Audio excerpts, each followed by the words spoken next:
Halo para guru. Kurikulum Merdeka merupakan kurikulum baru yang diterapkan di seluruh satuan pendidikan, termasuk juga pendidikan khusus. Nah, perubahan kurikulum Merdeka juga terjadi di bagian pendidikan khusus. Apa saja yang berubah? Yuk kita bahas! Berikut adalah beberapa perubahan yang terjadi di kurikulum bagian pendidikan khusus. Pertama, penggunaan capaian pembelajaran yang setara dengan KIKD pada kurikulum 2013. Kedua, untuk peserta didik berkebutuhan khusus dengan hambatan intelektual mengacu pada fase yang didasarkan pada usia mental. Untuk peserta didik berkebutuhan khusus tanpa hambatan intelektual dapat mengacu pada fase yang sama dengan peserta didik di pendidikan umum.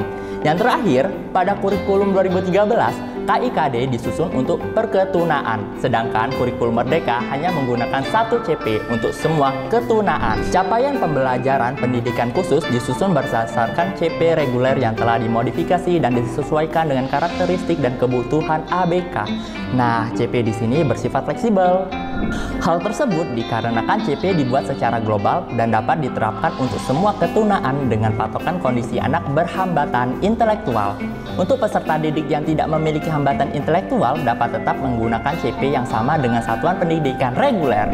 Pada dasarnya, peserta didik berkebutuhan khusus dapat menggunakan berbagai sumber belajar yang relevan termasuk buku. Untuk saat ini, pemerintah telah menyediakan buku panduan guru yang terdiri atas panduan pelaksanaan pendidikan inklusif, panduan pelaksanaan program pembelajaran individual, panduan asesmen, dan terakhir pembelajaran pendidikan khusus. Peserta didik berkebutuhan khusus menerapkan proyek penguatan profil pelajar Pancasila dengan mengusung tema yang sama dengan satuan pendidikan reguler. Hanya saja, kedalaman materi dan aktivitas disesuaikan dengan karakteristik dan kebutuhan peserta didik. Mata pelajaran TIK juga diajarkan di SLB. Mata pelajaran tersebut termasuk ke dalam rumpun atau kelompok mata pelajaran keterampilan.